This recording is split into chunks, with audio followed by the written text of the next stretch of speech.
नमस्कार दोस्तों, मेरा नाम डॉक्टर नगेंद्र यादव है। आप अपने बर्ड्स को कैसे पहचानेंगे कि आपका बर्ड स्वस्थ है या नहीं है? जिन लोगों ने अभी तक हमारे YouTube चैनल को सब्सक्राइब नहीं किया, प्लीज जाकर के सब्सक्राइब कर लीजिए। अगर आप अपने पेट्स जैसे पक्षी, कबूतर या कछुओं के उपचार की वीडियो दवाई के नाम के साथ यदि आप देखना चाहते हो तो डिस्क्रिप्शन बॉक्स में या कमेंट सेक्शन में दिए गए लिंक पर जाकर क्लिक कीजिए और चैनल की मेंबरशिप ज्वाइन कीजिए।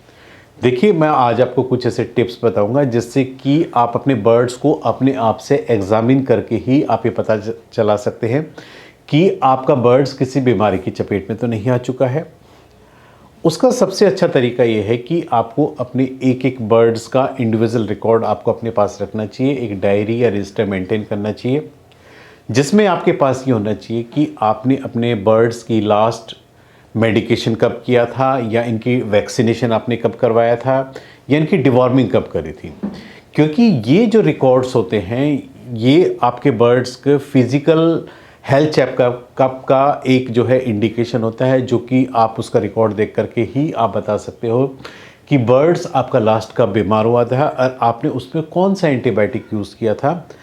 क्योंकि कई बार क्या होता है कि बर्ड्स क्या होता है, आप देखते हैं कि हम जो भी एंटीबायोटिक यूज़ करते हैं बर्ड्स उसका प्रॉपर रेस्पॉन्ड नहीं करता है, या उस एंटीबायोटिक के प्रति ससेप्टिबिलिटी जो है बर्ड्स के अंदर आ चुकी होती है, या बर्ड्स के अंदर वो एंटीबायोटिक काम ही नहीं करता है।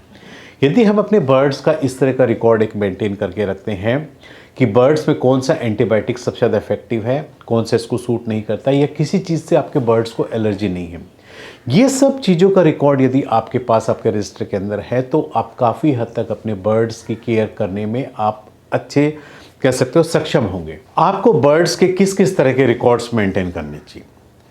एक तो आपको सबसे मेन जो होना चाहिए कि आपको पता है कि हर 3 महीने के अंदर हमें अपने बर्ड्स की डिवॉर्मिंग रेगुलर करनी चाहिए। डिवॉर्मिंग करने में जो है लोगों की राय अलग अलग है। कुछ लोग कहते हैं कि डिवॉर्मिंग नहीं करनी चाहिए, ये बर्ड्स को नुकसान करती है। देखिए, इसमें लोगों के विचार अलग अलग हो सकते हैं, लेकिन यदि आप साइंटिफिकली आप देखेंगे कि डिवॉर्मिंग पक्षियों के लिए क्यों ज़रूरी है।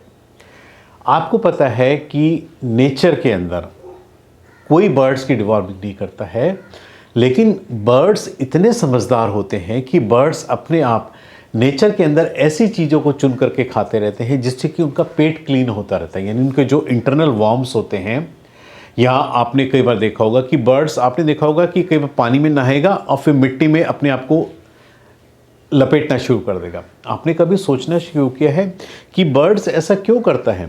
देखिए, नेचर ने उसको इतनी समझ दी है कि कई बार क्या होता है कि बर्ड्स के फेदर्स में लाइस या माइट्स हो जाती हैं, जुएं हल्के हल्के हो जाती हैं।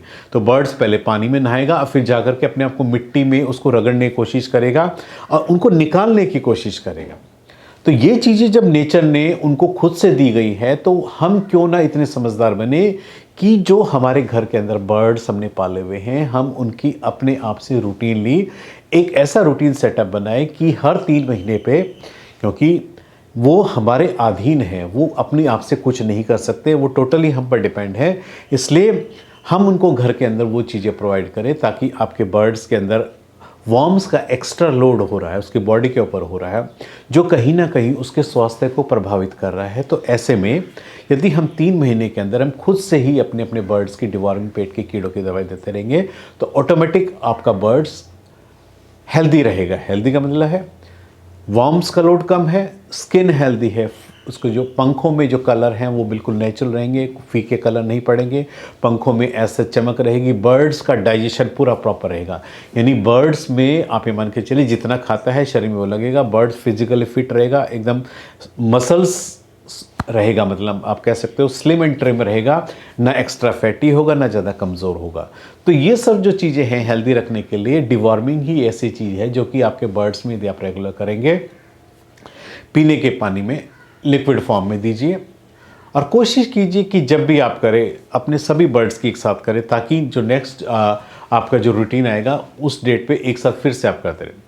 यदि इन बिटवीन आपको नया बर्ड्स ऐड करते हो तो आप उस बर्ड्स की इंडिविजुअल डिवॉर्मिंग करके आप उसको ऐड करने की कोशिश कीजिए, और नेक्स्ट टाइम जब आपके बर्ड्स का जो एक रूटीन आता है, सिस्टमेटिक आता है 3 महीने बाद, तो उस बर्ड्स की फिर भी उनके साथ उसका रूटीन फिर से उनके साथ चालू कर दीजिए। तो डिवॉर्मिंग इसलिए बर्ड्स में ज़रूरी है। डिवॉर्मिंग के लिए 3 मेडिसिन हम यूज़ कर सकते हैं। हम पिपराजिन सिरप यूज़ कर सकते हैं, जेंटिल सिरप यूज़ कर सकते हैं, एल्बोमाल। ये जो तीनों प्रिपरेशंस है आप ऑटोमेटिकली लिक्विड फॉर्म में अवेलेबल होती हैं और ये 2 से 3 ml 1 लीटर पानी के हिसाब से घोल करके आप अपने बर्ड्स को आप दे सकते हैं। जब भी आपने डिवॉर्मिंग करनी है रात के टाइम में पीने के पानी अपने बर्ड से हटा देना। 8 से 10 घंटे आपके बर्ड्स को पीने के लिए लिक्विड इंटेक कुछ नहीं मिलना चाहिए। बर्ड्स खूब प्यासे होने चाहिए। दाना भी रात को हटा दीजिए। सुबह सबसे पहले उठते ही जब बर्ड्स जैसे ही आप अंदर जाएंगे तो ऑटोमेटिक पानी के अंदर दवाई लगा करके छोड़ दीजिए और अगले 2-3 घंटे तक आप बर्ड्स को कुछ भी खाने को मत दीजिए।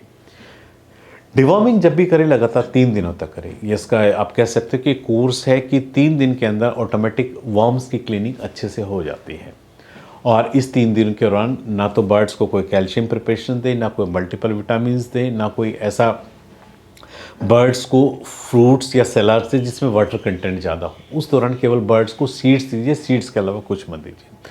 तो एक तो रूटीन जनरल चेकअप के लिए अपने बर्ड्स को डिवॉर्मिंग कीजिए। दूसरा, जब भी आप अपने बर्ड्स को हाथ में उठाते हो तो देखिए, आप हाथ में उठाते हो तो बर्ड्स की एक चीज़ आपने रेगुलर चेकअप करनी चाहिए। बर्ड्स की जो ब्रेस्ट बोन है, जिसको चेस्ट बोन भी बोल सकते हैं, ये पेल्विक बोन बोल सकते हैं, इसको आप रूटीनली चेकअप करते रहिए। आप अपनी अभी एक हेल्दी बर्ड्स को उठा करके देखिए, उसका जो है नीचे से चेस्ट जो है पूरा या पूरा फैट से कवर होगा। आप इस बोन को, कील बोन को महसूस नहीं कर सकते हैं।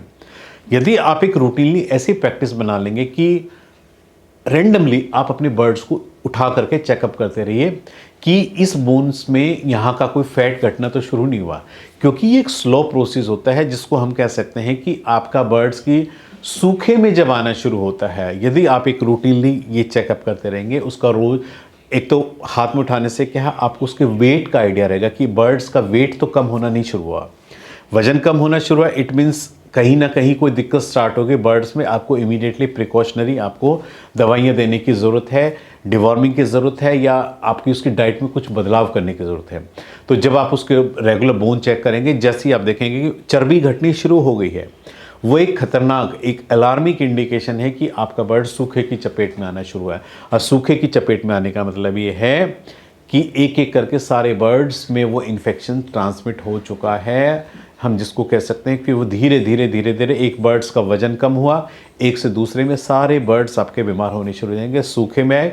फिर बाद में जो आप देखेंगे कि पहले कमज़ोर होगा, वजन कम होगा, फिर खाना पीना छोड़ेगा। खाना पीना छोड़ते ही आपका बर्ड्स लकवे की चपेट में आ जाएगा। उसमें इतनी कमज़ोरी हो जाएगी कि बर्ड्स की गर्दन घूम जाएगी या बर्ड्स अपने आप से दाना नहीं उठा पाएगा। इसलिए बर्ड्स को यदि आप इस स्टेज में ही आप रोक लेंगे, आपने अलार्मिंग स्टेज में देख लिया कि बर्ड्स का वजन घटना शुरू हुआ, उसी टाइम पे आप बर्ड्स का एंटीबायोटिक का कोर्स आप स्टार्ट कर दीजिए ताकि उस चीज़ को हम वहीं आप स्टॉप कर दें।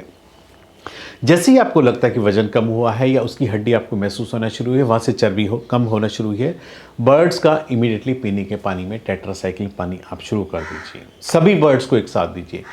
2 से 4 ग्राम 1 लीटर पानी में 7 से 10 दिन आप दे दीजिए। फिर उसके बाद आप कोशिश कीजिए, जब आपका 7 दिन का एक कोर्स कंप्लीट हो जाए, फिर आप अपने बर्ड्स का एक लीवर टॉनिक का कोर्स कर दीजिए। लीवर में आप ब्रोटोन सिरप दे सकते हो, ली52 सिरप दे सकते हो। ये जो आपने डोज देनी है 3 से 5 ml 1 लीटर पानी के अंदर आपको देनी है।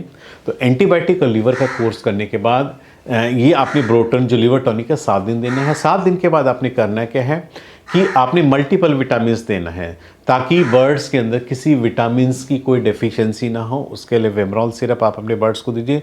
उसमें vitamin A, D, B1, B6, B12 जो है, ये सभी विटामिन्स का कॉम्बिनेशन होता है।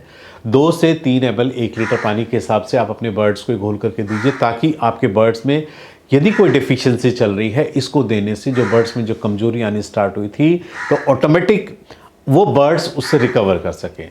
तो बर्ड्स के लिए 2 चीज़ें ज़रूरी हैं कि अपने बर्ड्स को हेल्दी एग्जामिन करने के लिए, डिवॉर्मिंग प्लस में ज़रा सा ही आपको महसूस होता है कि कोई इन्फेक्शन स्टार्ट हुआ तो आप ये एंटीबायोटिक का कोर्स आप स्टार्ट किए। एंटीबायोटिक, लिवर टॉनिक और मल्टीपल विटामिन, ये सब चीज़ें एक साथ आप देना शुरू करिए। बर्ड्स का फैदर का आप ऊपर से रेगुलर चेकअप करनी चाहिए कि फैदर्स में कोई दिक्कत ना चल रही हो, फैदर्स का कलर डाउन ना हो रहा हो, या बर्ड्स में किसी प्रकार की कोई इचिंग स्टार्ट ना होगी। क्योंकि बर्ड्स क्या है, आप एक हेल्दी बर्ड्स और एक बीमार बर्ड्स को दोनों आसपास यदि आप रख करके देखते हो तो दूर से ही आप बता सकते हो उसकी चमक को देख करके कि आपका पक्षी ये है बीमार है और ये बिल्कुल स्वस्थ है। क्योंकि जो स्वस्थ पक्षी होता है बिल्कुल चमक मारता हुआ था, दूर से एकदम लाइट शाइनिंग करता हुआ नजर आएगा, ये आपको उसको हाथ में लेने की इच्छा होगी कि कितना खूबसूरत होगा। अब बीमार पक्षी डल है, मुरझाया हुआ है, उसके फैदर्स हैं, उनके कलर एकदम से डाउन होने शुरू हुए, तो ये सब चीज़ें आप दो चीज़ों को साथ में कंपैरिजन करके भी कर सकते हैं। तो ये बहुत ज़रूरी है और इस चीज़ की नॉलेज होना भी बहुत ज़्यादा ज़रूरी है। तो आज सिर्फ इस वीडियो में इन दो टॉपिक्स को कवर किया है कि कैसे आप बीमार पक्षी को और एक स्वस्थ पक्षी में कैसे आप एग्जामिन करेंगे और आप उसका क्या मेडिकेशन आप कर सकते हैं। उम्मीद करता हूं कि आप इन रूल्स को या इन चीज़ों का ध्यान रखेंगे, इनको अपनी डेली लाइफ में बर्ड्स की भी फॉलोअप करेंगे। यदि आपको मेरा वीडियो पसंद आया है तो प्लीज़ मेरे चैनल को सब्सक्राइब कीजिए। धन्यवाद।